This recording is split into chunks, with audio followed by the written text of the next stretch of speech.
Hello, hi everyone, welcome back to the channel. So today in this video lecture we'll be solving this problem non-overlapping intervals.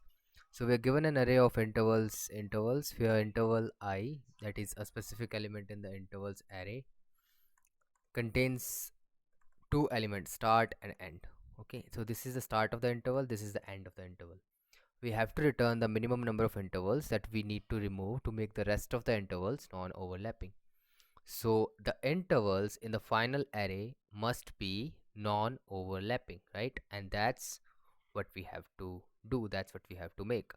So how can we do that? To do so, we have to think about the problem. So let's see how we can solve it. So let's take the first example. We have 1, 2. This is the series of intervals that we have. We have 1, 2, 2, 3. Then we have 2, 3. Then we have 3, 4 and 1, 3. 3, 4 and then we have 1, 3. So this is a series of intervals that we have. Okay, so what do we have to do is we have to remove certain intervals from this series such that the remaining intervals are non-overlapping. So which interval do we have to remove? So we can see that we have 1, 2, then 2, 3, then 3, 4, and this interval, which is 1, 3, is overlapping with this interval, that is the first interval. It is also overlapping with the second interval, so we can remove. It is also overlapping with the third interval, so we have to remove this one, and that means the answer is 1. That is, we have to remove at least one interval to make the remaining intervals non-overlapping, right? And the answer is 1. Okay, rest of the intervals are non-overlapping. 1, 3 overlaps with 1, 3 overlaps with 1, 2. Okay, 1, 3 overlaps with these two intervals, right? That's why we have to remove it. So because let's put them on the number line, let's understand it in a better way. So we have 1, then we have 2, then we have 3, then we have 4, right? So let's mark the intervals that we have. The first interval is this 1, 2, second is this 2, 3, third is this 3, 4, and another is 1, 3. So these three intervals are non-overlapping. We can see that they are discrete, while this interval covers two intervals 1, 2 and 2, 3. So that means this interval has to be removed. So that's why we removed interval 1, 3 from the series. So how we can solve this problem actually? So how do we know that this particular interval is overlapping and this has to be removed?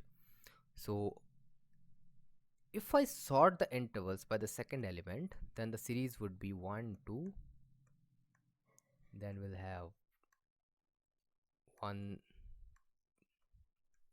3, then we would have 2, 3, 3, 4.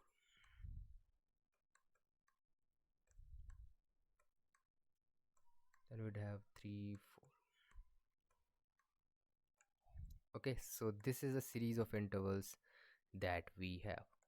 So here in this series, what do we have to do is we have to sort them, and we can see that this element, which is 1, this is the starting point of the second interval, is less than this one.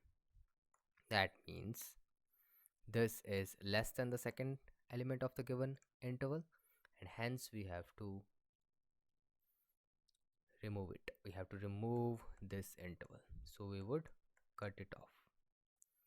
And that's the thing, if I get an interval whose starting point lies within the previous interval, so this is the previous interval and the starting point of the second interval lies within this, so hence we have to remove it. And in this case, this interval has to be counted. So here we have to keep track of two things: the current interval, let's call it C, and the previous interval, let's call it P. So we have removed this interval and the previous interval stays the same. In case I do not remove this interval and move to the third one, then the previous interval becomes this, right? Because these two intervals are valid and continuous and discrete. Okay, so let's jump to the code implementation part. So let's see how we can code the solution. So let's calculate the size of the intervals array. Let's sort the intervals.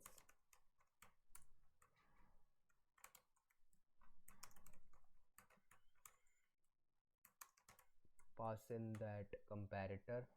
The comparator is passed so that we can sort the intervals by the second element.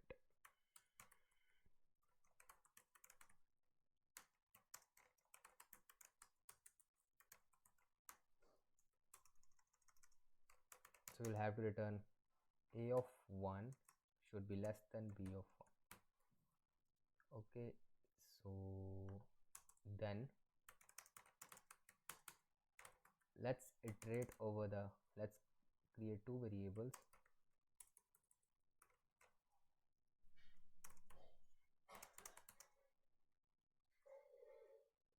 Start from the first interval.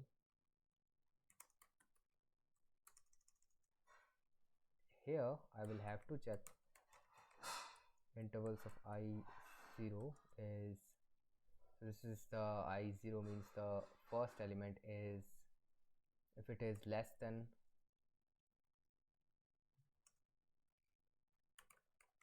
the last element of the previous interval, prev, so prev contains 0 previous interval first last element. If it is the case, then, or if it is less than or equal to, so we can see if it is less than or equal to, then we'll have to increment the answer by 1 and mark the previous interval stays the same. The previous interval, since this has been removed, the previous is same. Otherwise the previous will be updated to the current interval.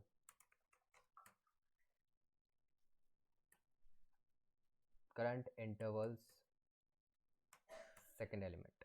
Finally, we'll have to return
static bool. Okay, I forgot to mention the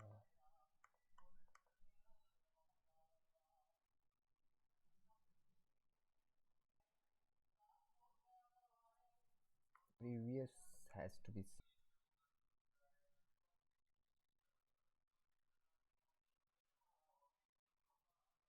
You can try one thing. Previous is 0.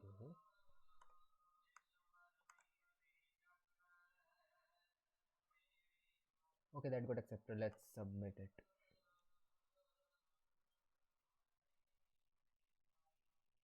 Okay, so that's all for this video. If you like the video, then hit the like button and make sure to subscribe to the channel.